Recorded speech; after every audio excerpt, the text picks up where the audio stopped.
اللہم صلی علی محمد وعلی آل محمد کما صلیت علی ابراہیم وعلی آل ابراہیم انک حمید مجید۔ اللہم بارک علی محمد وعلی آل محمد کما بارکت علی ابراہیم وعلی آل ابراہیم انک حمید مجید۔ اعوذ باللہ من الشیطان الرجیم، بسم اللہ الرحمن الرحیم۔ شروع اللہ کے نام سے جو بہت مہربان اور نہایت رحم کرنے والا ہے۔ محترم سامعین، السلام علیکم ورحمۃ اللہ وبرکاتہ۔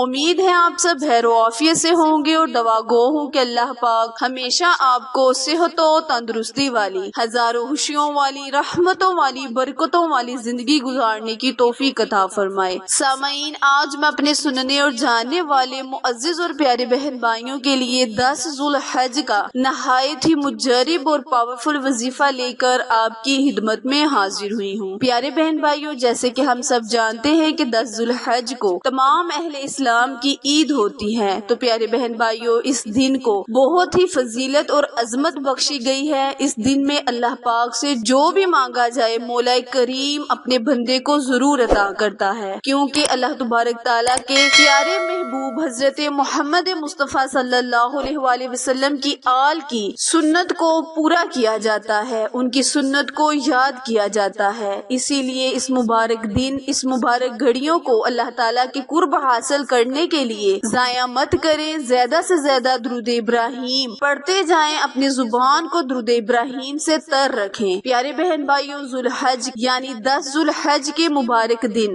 مردوں کے لیے سبحان اللہ و بحمدہ سبحان اللہ العظیم جیسی تسبیح کو 300 مرتبہ فجر کی نماز سے شروع ہو جائیں، اور جب تک آپ عیدین کی نماز نہ پڑھ لیں اس تسبیح کو اپنی زبان پر جاری رکھیں۔ اس سے اللہ کریم ہمارے جو رشتہ دار، جو دوست احباب اس دنیا سے گزر چکے ہیں، ان کی قبر کو روشن کرے گا، کشادہ کرے گا۔ وقت کی نزاکت کو مد نظر رکھتے ہوئے آئے ہم اپنے وظیفے کی جانب چلتے ہیں، لیکن اس سے پہلے میرے چینل اردو کوائٹس ہسٹری کو لائک، شیئر اور سبسکرائب کرنا مت بھولیں، کیونکہ آپ لوگوں کی سپورٹ میری کامیابی کا ذریعہ ہے۔ پیارے بہن بھائیوں، ہمارے جو بھی وظائف ہوتے ہیں وہ قرآنی صورتوں یا قرآنی آیات پر منحصر ہوتے ہیں، یا پھر اللہ تبارک تعالیٰ کے اسماء گرامی، نبی کریم صلی اللہ علیہ وآلہ وسلم کے اسماء گرامی پر منحصر ہوتے ہیں۔ آج کا وظیفہ قرآن پاک کی بہت ہی مبارک، بہت ہی پیارے کلمات، بہت ہی پیارے الفاظ حامیم لا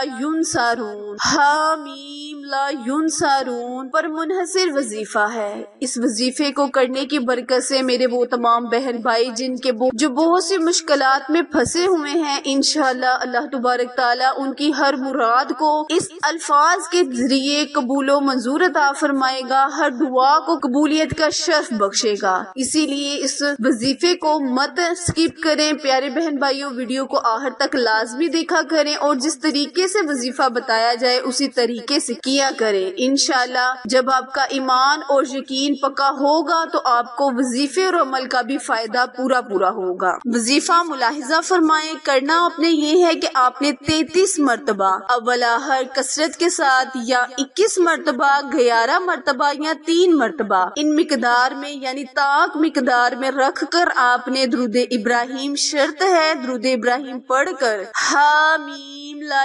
ینصرون، حامیم لا ینصرون ان الفاظ کو، ان کلمات کو آپ نے 33 مرتبہ بعد نماز فجر نہایت عاجزی، انکساری کے ساتھ اپنے مقصد کو تصور میں رکھتے ہوئے اللہ سے دعا کرنی ہے، التجا کرنی ہے۔ انشاءاللہ جو بھی آپ کی مشکل پریشانی ہوگی، جس بھی آپ کام کے لیے چاہتے ہیں کہ اللہ پاک اس میں آپ کی مدد کرے، مولا کریم آپ پر اپنی رحمتوں کے دروازے کھول دے، رزق آپ کے گھر بارش کی طرح برسے، تو آپ اس وظیفے کو بعد نماز فجر مکمل کر لے۔ انشاءاللہ مولا کریم کریم آپ کی دعاؤں کو قبولیت کا شرف بخشے گا۔ وظیفہ دوبارہ ملاحظہ فرمائیں، اول آخر کثرت کے ساتھ یا طاق تعداد میں درود ابراہیم پڑھتے ہوئے 33 مرتبہ نہایت عارضی انکساری کے ساتھ حامیم لا ینصرون ان کلمات کو 33 مرتبہ بعد نماز فجر پڑھ لیں۔ پھر اپنے اللہ سے اپنے لفظوں میں التجا کریں کہ یا مولا کریم ہم پر اپنی رحمت برکت نازل فرما، ہمارا جو بھی کام ہے اس کو آسان فرما، ہماری مشکلات کو ہمارے اوپر سے، ہمارے اہل و خانہ کے اوپر سے ختم کر دے، ہمیں بلاؤں سے محفوظ رکھیو، اے مولا کریم ہم پر اپنی رحمت برکت نازل فرما۔ انشاءاللہ اللہ تبارک تعالیٰ سے دعا ہے کہ اللہ پاک آپ کی تمام دعاؤں کو قبولیت کا شرف بخشے گا، اور 10 ذو الحج کے مبارک مہینے اور دن کے صدقے اللہ پاک آپ کی دعاؤں کو بھی ضرور قبول و منظور عطا فرمائے گا۔ آخر میں دعا ہے، التجا ہے کہ اللہ تبارک تعالیٰ میرے اور آپ کے صغیرہ اور کبیرہ گناہ کو معاف فرمائے۔ پیارے بہن بھائیوں، میرے چینل اردو کوائٹس ہسٹری کو لائک، شیئر اور سبسکرائب کرنا مت بھولیں، کیونکہ آپ لوگوں کی سپورٹ میری کامیابی کا ذریعہ ہے۔ پھر ملیں گے کسی اچھے وظیفے کے ساتھ، تب تک کے لیے اجازت دیں، اللہ نگہبان۔